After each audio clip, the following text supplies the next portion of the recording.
ब्रह्म रूप सतगुरु नमो। प्रभु सर्वेश्वर रूप राम दिवाकर रूप गुरु। नाशक भ्रम तमको मेरा मुझ में कुछ नहीं, जो कुछ है गुरु तोर। तेरा तुझको सौंपता क्या लागेगा मोर। बोलिए प्रेम से श्री सद्गुरु महाराज की जय। सर्वोच्च सिंहासन पर विराजमान अखिल विश्व ब्रह्मांड के चरित्र नायक, काल व्याल के संहारक, आवागमन को मिटाने वाले, जन जन के मन मानस मराल, परम पूज्यपाद संत सद्गुरु महाराज के पावन युगल चरणों में मेरा साष्टांग दंडवत प्रणाम। पावन मंच पर विराजमान संत मत के साधना में तपे तपाए मुद मंगलमय पूज्य साधु चरण,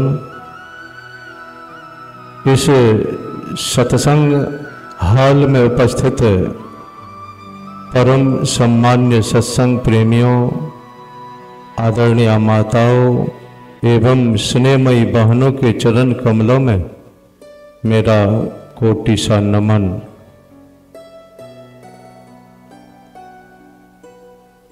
अभी हम आप रामचरितमानस सारस्वतिक द्वितीय भाग से पाठ श्रवण कर रहे थे। संत मत का खास नियम होता है, जो पाठ होता है वही विषय बनता है, उसी विषय पर उपदेश करता अपने अपने ज्ञान के अनुसार उपदेश करते हैं।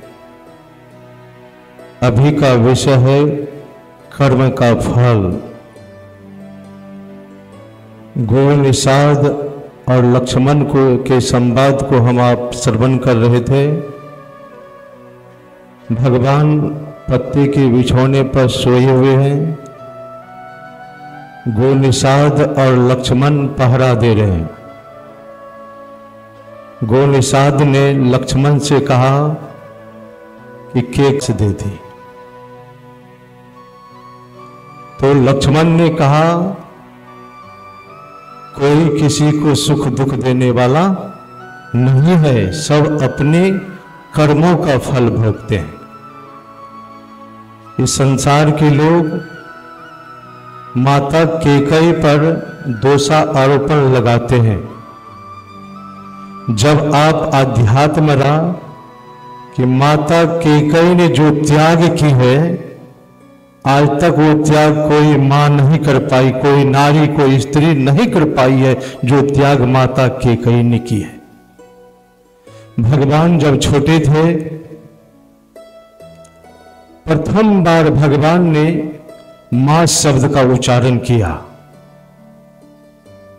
मां शब्द का जैसे उच्चारण किया, माता कौशल्या को सुनकर बहुत प्रसन्नता हुई, लेकिन माता कौशल्या ने राघव के मुंह पर हाथ दे दी और कहा कि बारी जाओ भैया, तेरी मां कैकेयी है। माता कौशल्या ने कहा तू मां शब्द का तो उच्चारण किया, मुझे सुनकर प्रसन्नता हुई, लेकिन तू गलत आदमी को मां कह करके पुकारा, तेरी मां कैकेयी है। ये बात माता कौशल्या कब समझी? माता कौशल्या भगवान को तो जन्म दी, लेकिन भगवान माता कौशल्या के पास एक दिन भी नहीं रहे। माता कैकेयी के भवन में रहा करते थे। माता कौशल्या के मन में वह जिस राघव की छवि देखने के लिए दुनिया के लोग तरसते हैं, आज मैं भी उस राघव की छवि देखने के लिए तरस रही हूं। माता कौशल्या सीधे चली गई माता कैकेयी के भवन। जैसे माता कैकेयी के भवन माता कौशल्या गई, राघव का हाथ पकड़ा और कहा, ये मेरे लाल, आज चल तो मेरे भवन में रहना, मेरे पास रहना, मेरे नजदीक सोना। जब राघव को माता कौशल्या अपने भवन लेकर के चली आई, तो रात में भोजन कराकर भगवान को पलंग पर लेटा दी। अब भगवान को नींद नहीं आ रही है, कभी एक करवट कभी एक करवट बदल रहे हैं। माता कौशल्या ने कहा, ये मेरे लाल, क्या तुम्हारे शरीर में दर्द है, दुख है, जिस कारण से तुमको नींद नहीं आ रही है? भगवान ने कहा, मुझे नींद नहीं आने का एक ही कारण है, मेरी अपनी मां कैकेयी के बिना मुझे नींद नहीं आती है, तो मुझे अपनी मां कैकेयी के पास ले चल। 12 बजे रात में माता कौशल्या राघव का हाथ पकड़कर माता कैकेयी के भवन ले गई। दरवाजा खुला था। जैसे माता कैकेयी के भवन में माता कौशल्या प्रवेश करती है, तो 12 बजे रात में माता कैकेयी उस भवन के कोना में बैठकर फूट फूट करके रो रही थी। जो मां राघव के लिए 12 बजे रात में रोएगी, क्या वो मां कभी भगवान के लिए अनभल सोच सकती है? माता कैकेयी राजभवन के बरामदे पर बैठी हुई थी। भगवान श्री राम, लक्ष्मण, भरत, शत्रुघ्न चारों खेल रहे थे। भगवान श्री राम गए, माता कैकेयी के आंख को पीछे से बंद कर दिए और भगवान ने पूछा कि मां बता, मैं कौन हूं?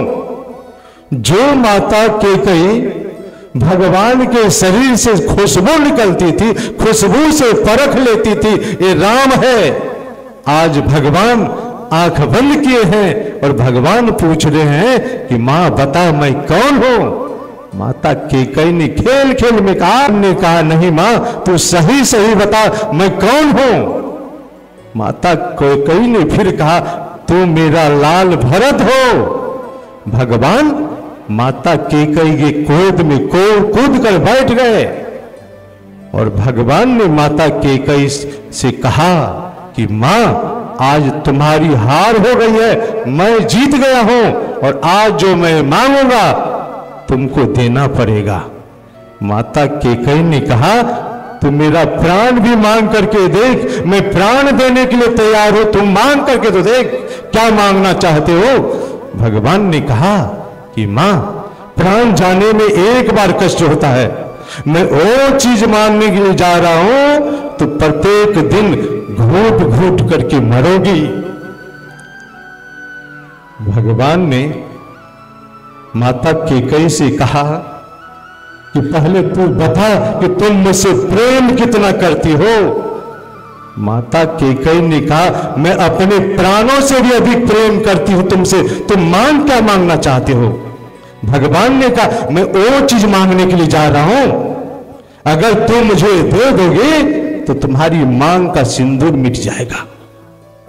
जैसे भगवान ने कहा तेरी मांग का सिंदूर मिट जाएगा, माता कैकेयी के आंख में आंसू डबडबा गया। माता कैकेयी ने कहा, अब तू बता कि तुम मुझसे कितना प्रेम करते हो। भगवान ने कहा, मैं दुनिया को भूल सकता हूं, लेकिन मैं अपनी मां कैकेयी को जीवन में भूल नहीं सकता हूं। माता कैकेयी ने कहा, तुम मांग क्या मांगना चाहते हो? भगवान ने कहा, इतना ही नहीं होगा भरत, तुमको कभी मां का करके नहीं पुकारेगा और तुम्हारा त्याग कर देगा। माता कैकेयी ने कहा, तुम तो मुझे मां का करके पुकारोगे?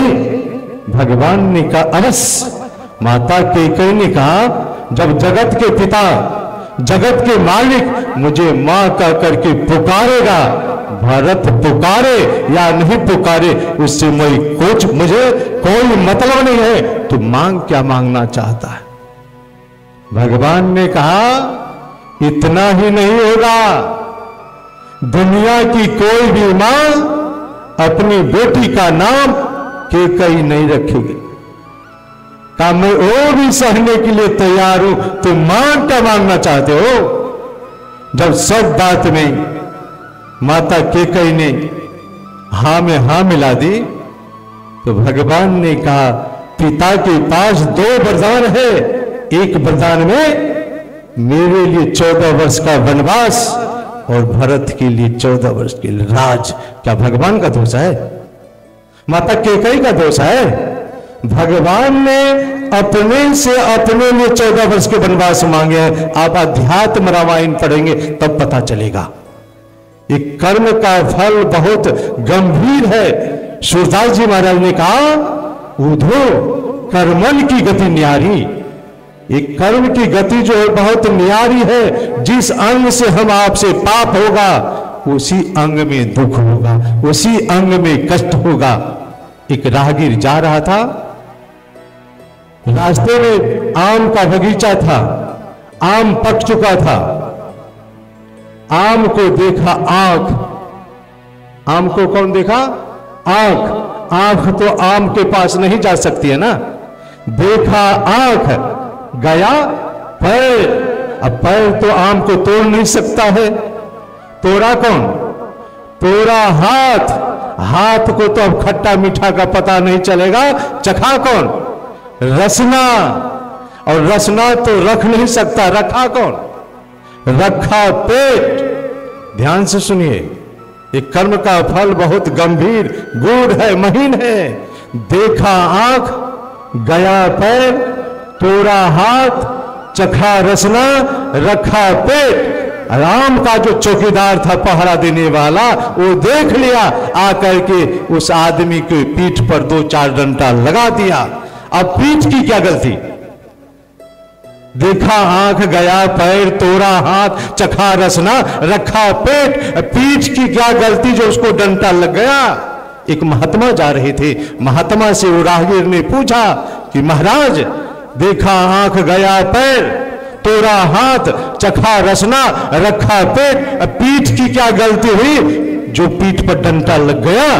तो महात्मा ने कहा, कुछ आगे बढ़ो, रोया कौन? कहा आंख। गलती किनसे हुई थी? पाप कौन किया था? आंख से गलती हुई। दुख कहां पहुंचा? आंख के पास। हम आप कोई भी कर्म करें तो बहुत सोच विचार करके, जिस अंग से पाप होगा उसी अंग में दुख होगा। हम आप तो पाप करते हैं, पता नहीं चलता है कि भगवान हमको देख रहा है। लक्ष्मीनाथ गोसाई ने कहा, प्रभु हो कोटिन दोष हमारो, कहां छिपाऊं, छिपत नहीं तुमसे, रवि शशि नयन तिहारो। कहीं भी पाप करेंगे तो संसार के नजर से बचकर हम आप तो पाप कर लेंगे। परमात्मा के 2 आंख है, चांद और सूरज, उससे पकड़ा जाएंगे ना। ये तो आंख है परमात्मा के। अब 5 चौकीदार है, जल थल अनल आकाश पवन मिली, 5 है रखबारो। अब पल पल हेरी रहत में श्वासर, अतिहुपुर सांझ सकारो। कहां पाप करेंगे? समय अधिक हो गया। बोलिए प्रेम से श्री सद्गुरु महाराज। श्री सद्गुरु महाराज की जय।